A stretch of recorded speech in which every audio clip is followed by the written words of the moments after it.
We've got a couple. Yes. We've got Richard Glover, Michael Green, got a sub here though for him, Claire Hunter, Shakut Hussain, Mary Wade, Matthew Lee, apologies, also Pat Bartley and David Witt. Okay, thank you for that. Declarations of interest, anything otherwise undeclared? Nope. Okay, we'll move straight into item 3, which is the Police and Crime Commissioner's budget, and I'll hand straight over to the Police and Crime Commissioner to bring us through his report and make any recommendations. Over to you, Commissioner.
And, you know, and as I've said, the challenge that we've faced.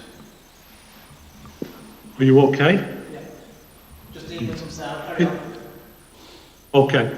The challenges we've faced with austerity is whatever good ideas we thought we might have had, we've never been able to implement them because it has been about balancing the books. I do believe now that we are in a better position. I'm feeling far more kind of positive and confident about the way forward. We haven't got enough money, we haven't got enough resource to deal with what we have to deal with and the challenges that we face. But I do think we are in a position to talk about investment in the way that we haven't over the past 10 to 15 years.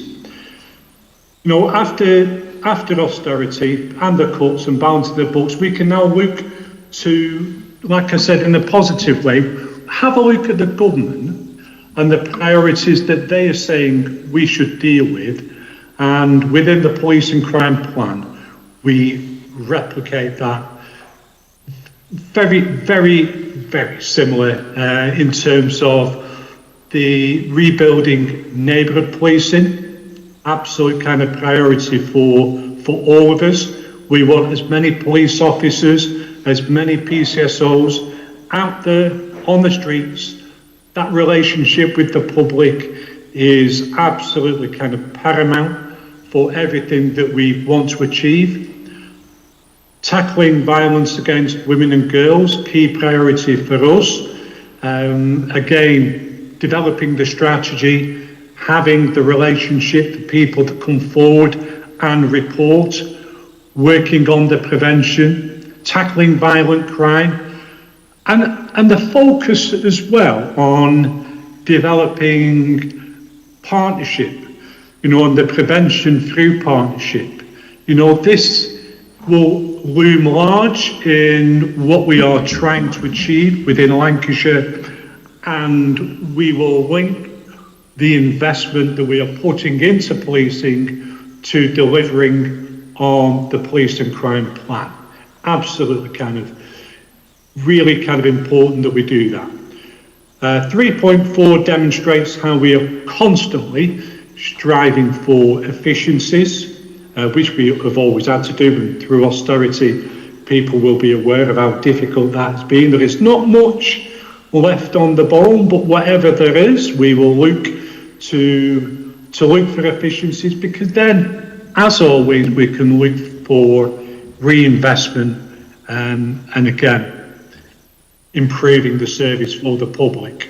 3.5 is how the funding gap is matched by the council tax precepts.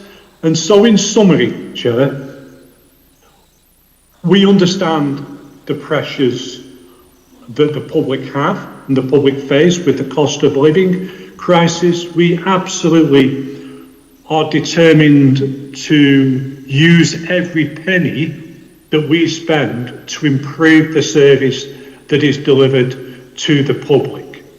You know, we have in the past been graded as outstanding for efficiency. We are still graded good for the way we use our money. And it is really important to me to demonstrate that for the public, that when we are asking them to pay more of their hard-earned money, and that we are using that to ensure their safety and the security of them, their families, their communities, and we're ensuring an improvement to the service.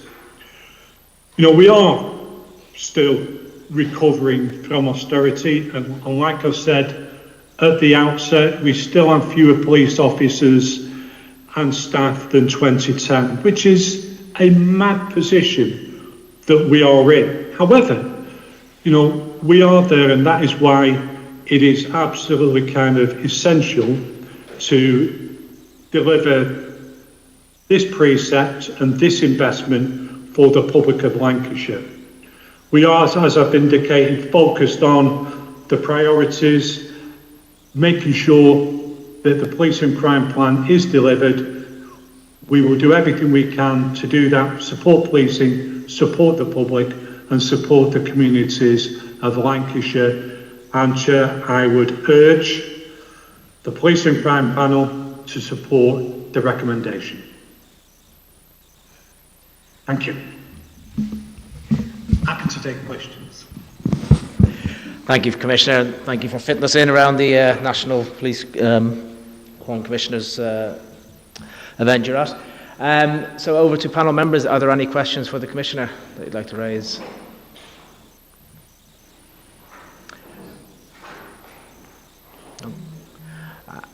Councillor Barnes.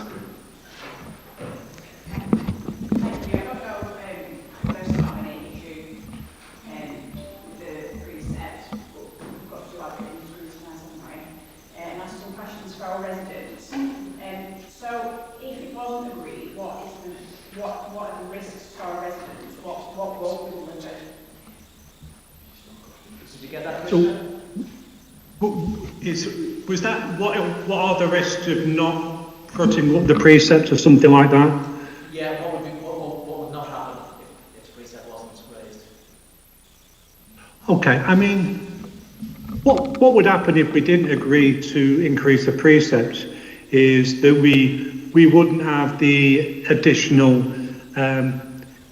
police officers and PCSOs. And critically, it's the PCSOs where they would be hit, because we're still committed to the uplift and still committed to hitting the increase in police officer numbers.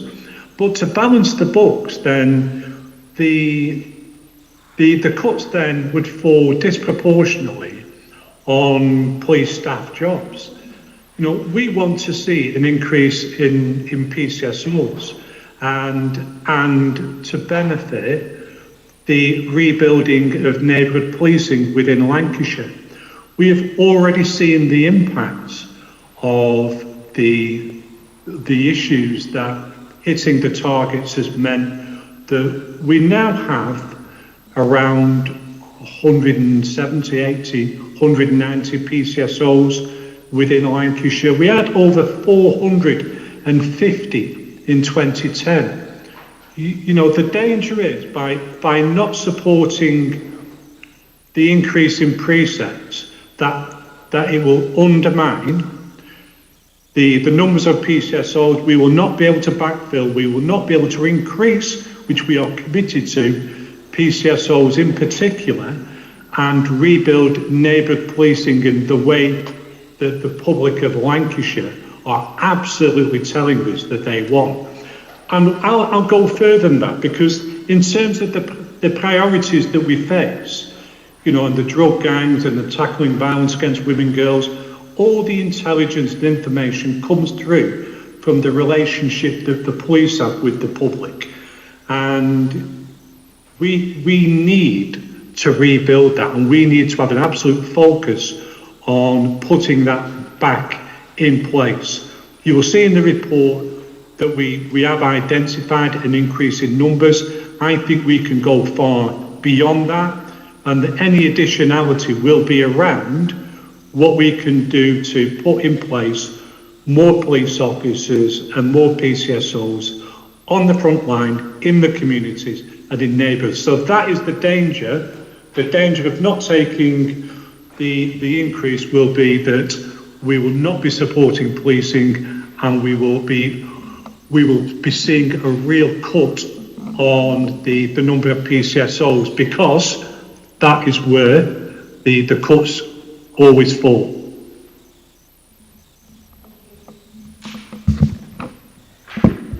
Thank you, Commissioner. Any further questions from the panel? Good afternoon, Commissioner. It's Councillor Roger Berry. Can I just say that I attended yesterday the problem-solving event, and it was brilliant to see all the work that our officers and PCSOs are carrying out in neighbourhood policing, to see the ingenuity that they're providing to better conditions in our neighbourhoods, and I'm very pleased to see that the Clear Hull build progressed and won the first prize, and which has taken place in Fleetwood. So that was especially pleasing. But all the presentations were winners. It was fantastic to see the work of our police officers in action. Just one thing, one of the things I think one of the major problems is that about police numbers is that we're losing police officers at the other end, aren't we? You know, I always hope that on some sort of level we can try our utmost to retain police officers, to use their experience that they can give to younger officers, and provide and give ideas for these initiatives that are taking place. It may be a national issue, but I think it's something that we need to work on, so that we're not losing at one end whilst we're recruiting at the other end, and not coming out with a higher number of officers at the end of the day. Thank you, Commissioner.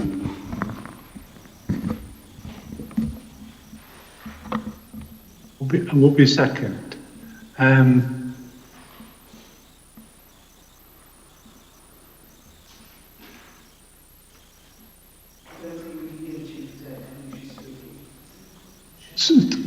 Sorry, Chair. I wasn't. I heard the positive comment about clear whole build, but I wasn't sure of what the question was. I think amongst it all was a question around retaining police officers. So while we are recruiting, also retaining as well, not losing them. Okay. Yeah. Okay. I mean, right. In terms of the retention and the attrition, I mean, I do think we've had a significant number of new police officers that have come through in recent time, and that will continue, hopefully, into the future. It does take a little bit of time for the recruitment to work through to police officers on the streets, and I do think we have to be a little patient with that.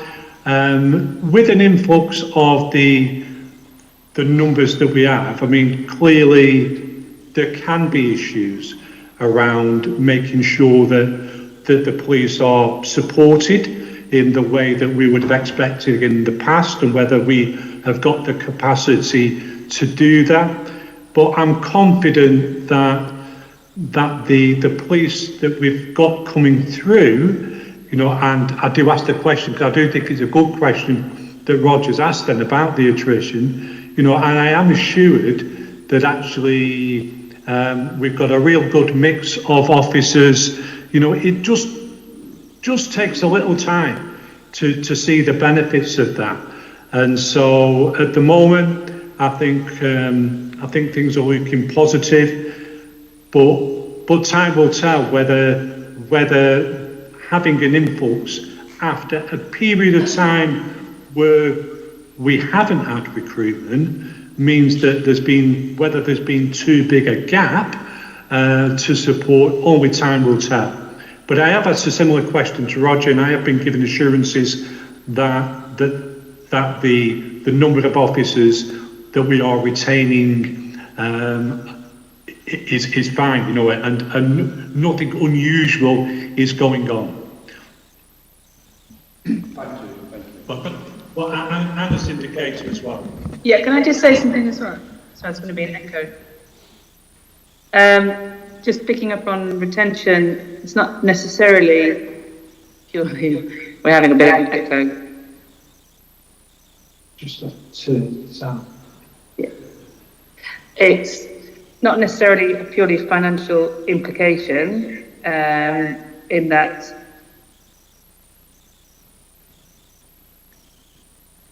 that people are not joining the police with a kind of 30-year career in mind. People of the kind of incoming generations don't see careers in that way. There's a lot more flexibility and movement.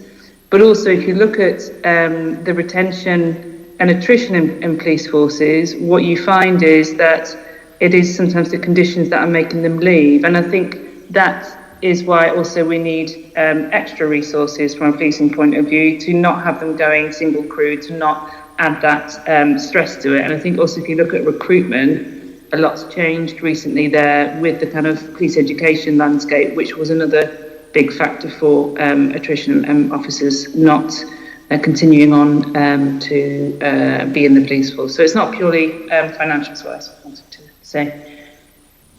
Thanks. Thank you. Councillor Bradley. Thank you. A bit of a question probably for Steve and the Commissioner. This it's around what the retention and attrition on officers, and one of the big issues we've seen over recent years is a bulge of police officers retiring, and a large number retiring, particularly at what most people would consider quite a young age now, because of the way that the careers previously been geared, that you're almost encouraged or forced to retire at 50, which years ago would have been an old age, and maybe not as fit. People are fitter these days than they are at 50, and therefore could continue longer. They want to continue longer in the job, but they're penalised on their pensions if they do continue, although they then come back in a different guise as supply or freelance or what have you, which I imagine is costing the police purse more to employ them in that mechanism than keeping them on as staff. I know that's a national issue, which I'm interested with the Police and Crime Commissioner to comment on around what other commissions are saying on that, but also how much is that a problem in Lancashire, because I'm aware it's a problem in Cheshire, Greater Manchester. I knew it was an issue previously in Lancashire. Is it still an issue? And what's been done about it, I think, is my best question. Chair. It's up to Clive if he wants me to answer that one. I'm more than happy to. Commissioner, yourself to respond to, or Steve? I think Steve, because I've got to apologise. I mean, my laptop here is coming through quite muffled, and I was struggling to pick up. I heard some of what Alistair said then, but I didn't hear enough to give a sensible answer. So I'm going to say Steve probably knows far more about this than I do, and so I'll pass over to him. Thanks, Chair. You're right, Councillor Bradley. It is a national issue, and it is something that is being, or they're attempting to address the issue around pensions and that ability to retain police officers beyond the traditional 30 years and the traditional age. But that hasn't yet come to any sort of resolution at that national level, and that's the only place that will get resolved. And you are right, ex-police officers do come back into roles within force.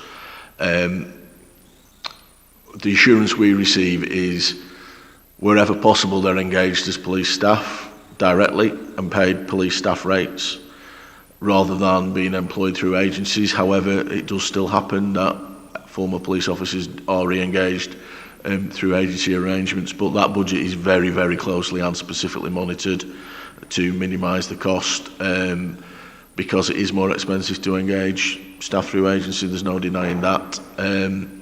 There are positives around that because you don't have to make permanent employees. You may only engage them for a limited amount of time rather than employing somebody full-time and potentially incurring a cost over a longer period than you might wish.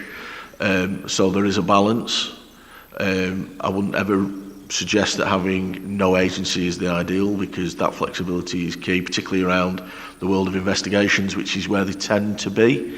And I think the point that's been made now once or twice about retaining experience, that's where the experience of time-served officers is re-engaged in the police force, is through either re-engaging as staff or through agencies, particularly in the world of investigations where that experience is key. But you are right, it is a cost pressure, but the attention that is paid to it is significant to ensure that it is managed to be as low as possible.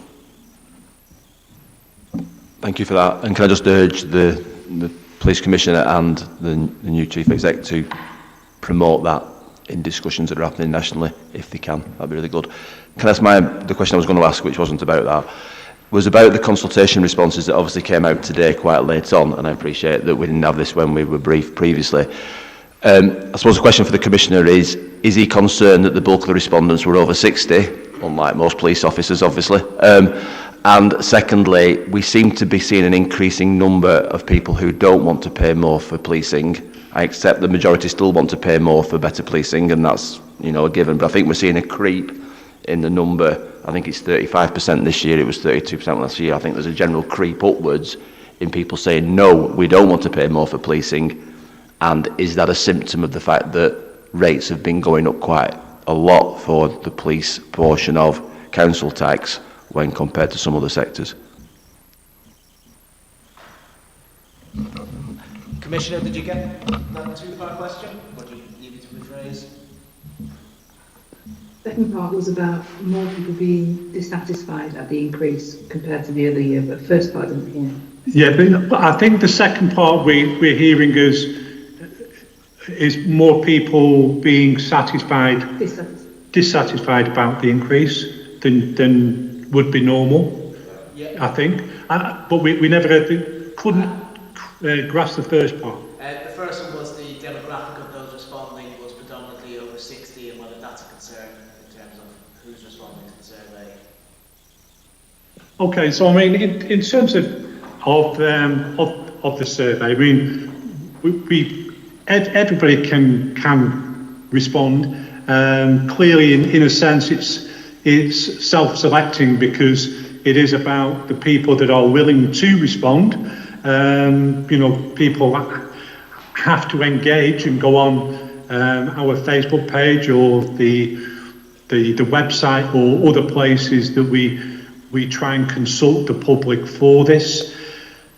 Is it a concern, that whether we are getting the right people responding? I've got to say, whenever we've done paid for kind of surveys in the past, and paid quite a bit of money to try and get cross sections of the community right across Lancashire, we've always had a majority of people that have said they're willing to pay more to support policing.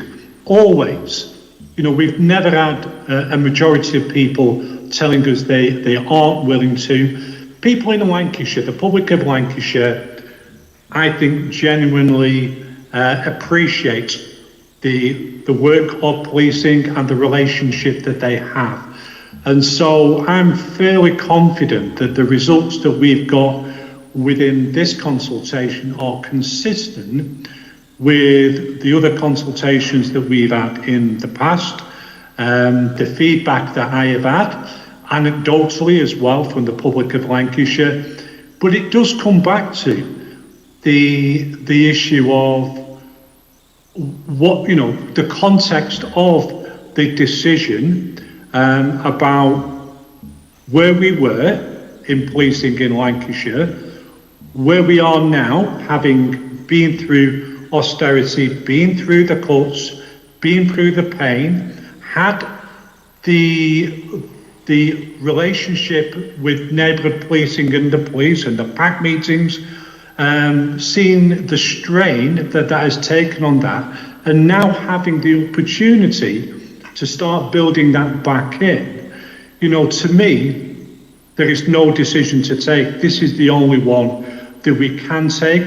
And I am confident that in terms of the people that have responded to the survey, the majority of them have said they're willing to pay an increase. I think you can go through the different demographics and the different parts of the county, and I think you would still end up with the same result because we paid for that in the past and we've got a similar result.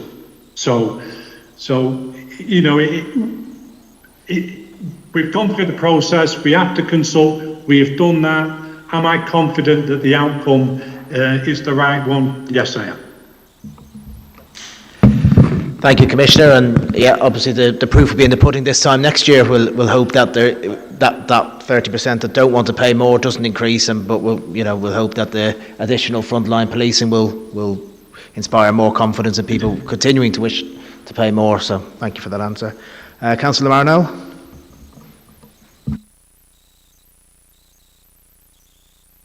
There we go. Hello, Commissioner. It's Councillor Peter Lamarino from Wyre.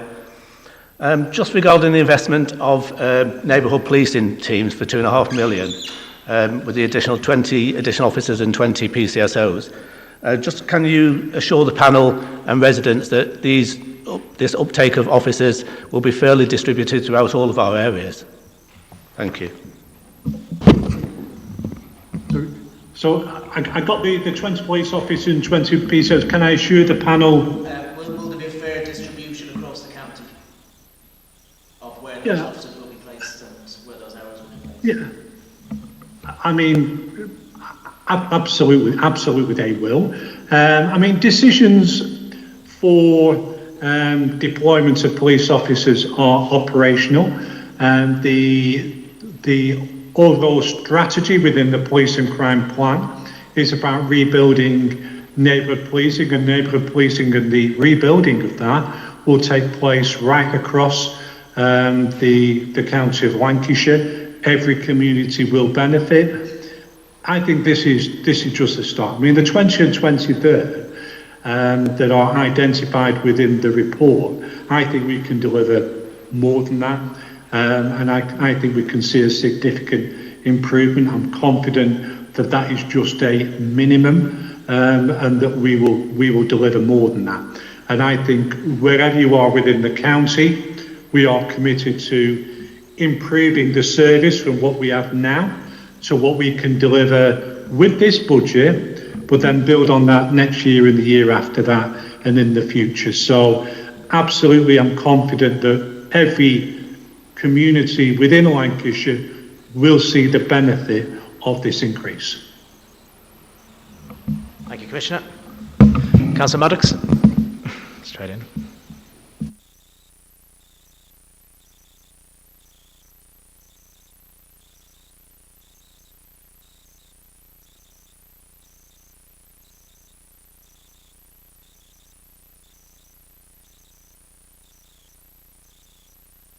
Use yours, thank you. Thank you very much.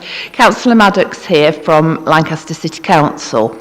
I've got a couple of questions, if you would bear with me for a minute. Sorry, can you hear me? Is that better? Right. Yes. Right, so I gather that a few years ago we invested quite a lot of money to replace 20,000 police officers we lost during austerity. I understand from what we've said that we recruited to replace the ones that we'd lost, and then some have left because of the working conditions and some have worked because of wanting a more portfolio career.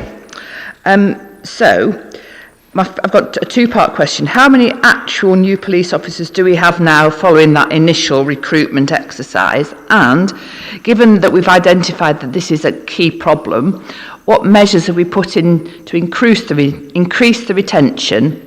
And how is this reflected in the increase of the precepts? Because obviously we can't carry on recruiting, losing, if we don't put in some measures to retain the police, and that of course is going to cost. That's my first question. Thank you. Did you have that, Commissioner? Will be second, just bear with me.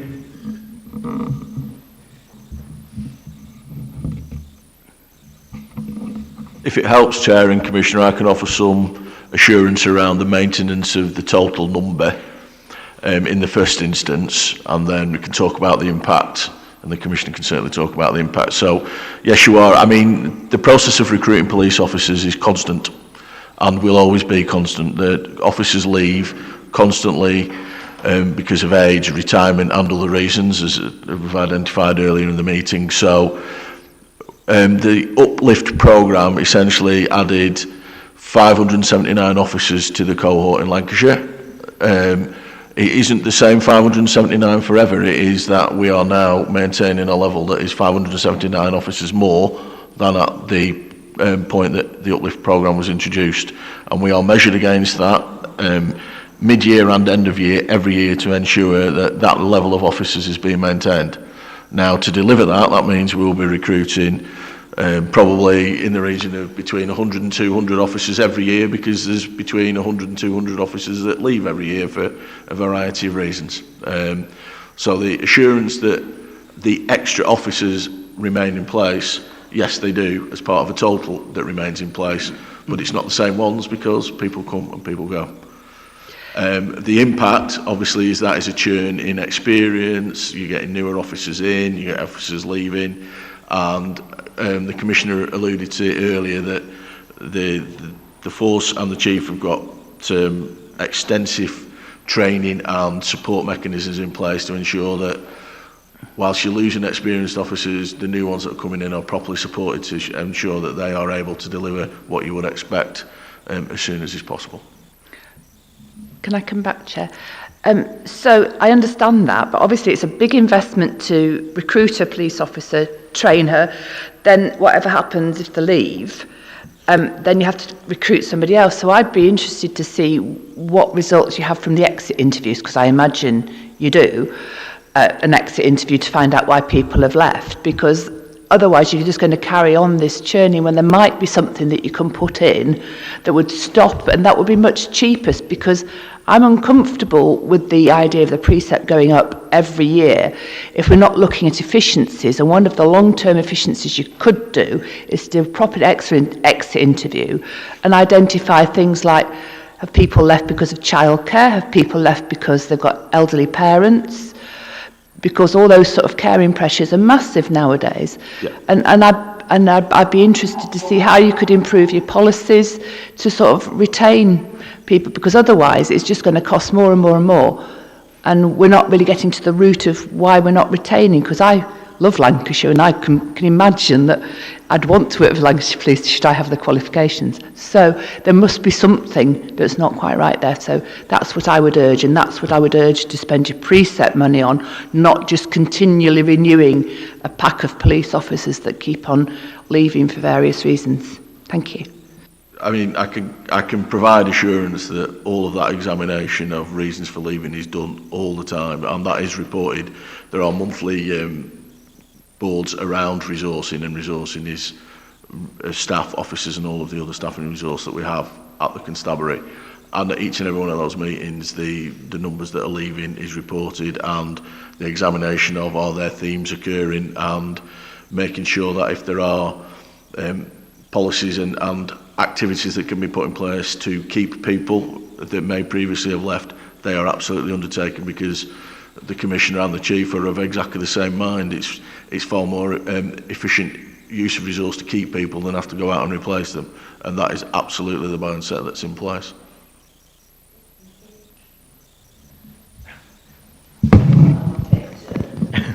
Thank you. Thank you, Commissioner. I think Steve has answered that very well, but if you want to add any further comments.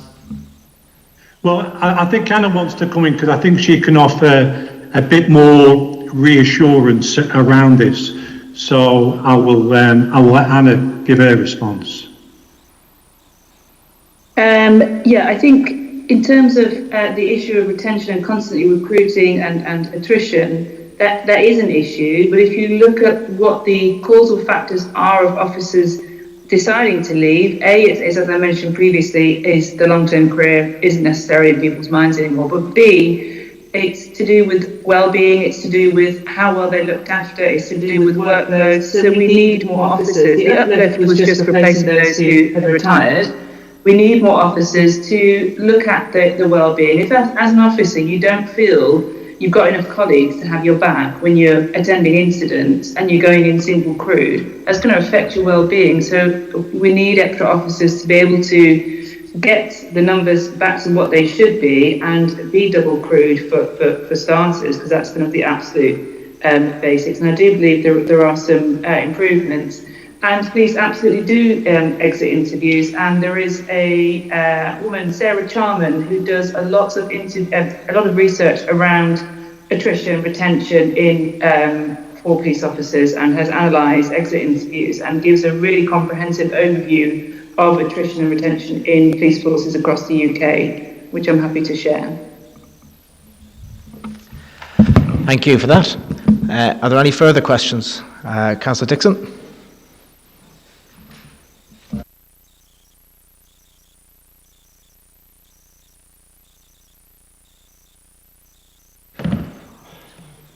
Right, sorry, Ron.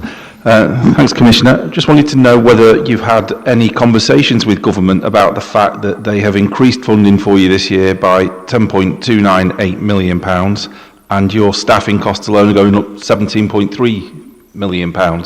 So, in effect, the government's rise is a funding cut. So how much pushback have you had with government? Because we're now being asked to go to our residents to fill part of that gap again. So further taxation for them, which they're not going to be happy about.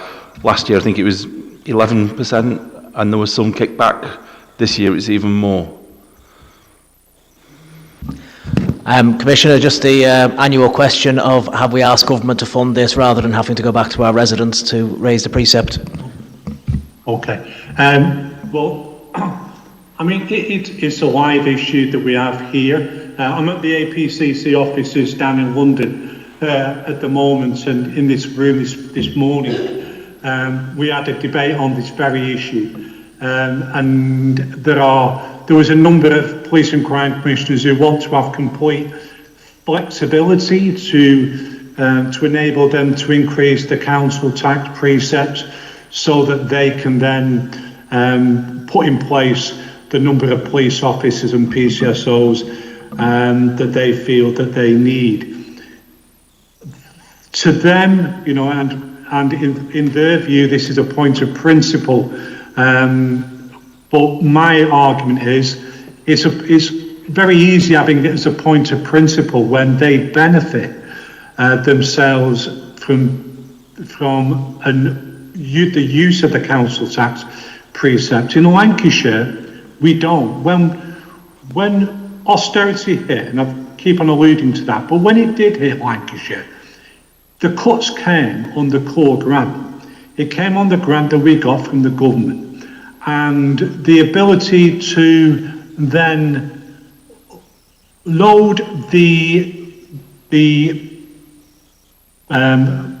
build back, if you like, of policing onto the council tax is a poor mechanism for us, because we can't ever put in place and put back what we've lost through the council tax.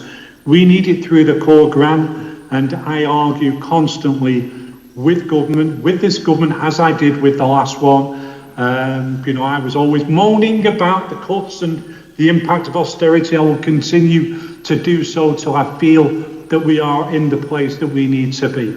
I don't believe that council tax is the best way of building back policing. It is the only mechanism that we have, but we can continue to argue with government for more in terms of the uplift, more in terms of the core grant, and we'll do that. We will fight the corner for Lancashire on that. We'll continue to do so. We're still behind other police forces. Most police forces have got more now than police officers than they've ever had. In Lancashire, we don't. And so it's a good question in terms of, am I happy, that we're putting this through the council tax precepts? No, but it's the only tool in the box that we could use, and we have to use it because we are still below the numbers that we need to be at. Once we've got that back, we can have a discussion about, investments in other areas and ideas, but at the moment, we still need more, and so we still need that argument.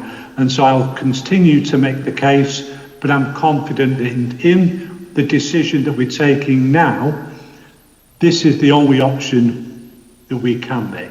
So we have to do that. Thank you, Commissioner. I think I say it at every meeting, but this panel will support you in every ask of every time you ask government for more money for Lancashire policing, whatever party is running that government. We've said it often enough under the previous government. We'll continue to say it under this one. Sorry, Councillor Dixon. Apologies. So, I think we should write a very simple letter to government then. You're giving us £10.3 million. Your agreed pay rises and funding are going to cost us 17. What would the government like to see us cut from policing in Lancashire? Let's be brutal about it. I have done that previously. I'm happy to share the response from the then Policing Minister, Nick Hurd, who said put up the precept. Miranda, please. Yes, thank you.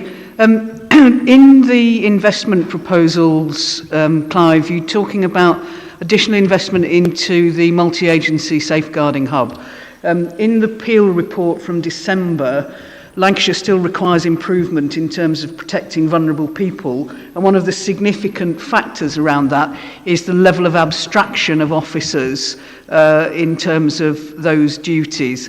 What steps will you be able to take to make sure that that investment is put into the right place, and how do you intend to hold the Chief Constable to account for delivering those particular improvements? Abstraction is not peculiar to the vulnerable people issue. We hear about it in everything from rural crime to burglary detections. Yes, Miranda, thank you, and I did hear that one, thank you. Very good question, absolutely the core of what we do. In terms of accountability, on the accountability boards where we hold the chief to account, clearly the police and crime plan is there, but also within that will be the inspections that we had from HMIC, and you're quite right that it was identified that we needed more support within the multi-agency safeguarding club, and the investment is partly to ensure that is addressed, that we absolutely are focused on that. It will be a part of the accountability board. We will monitor the situation around the MASH within Accrington, but also elsewhere, because we look at every single recommendation that comes through from the HMIC to ensure that in Lancashire they are being implemented. So this isn't something that, we don't want anyone to fall through the net. If weaknesses are identified, we are absolutely committed to making sure that the constabulary take whatever action is required to address that. And that's part of the reason is the investment into that, but we will monitor that directly through the accountability board. Thank you, Commissioner. Councillor Maddox.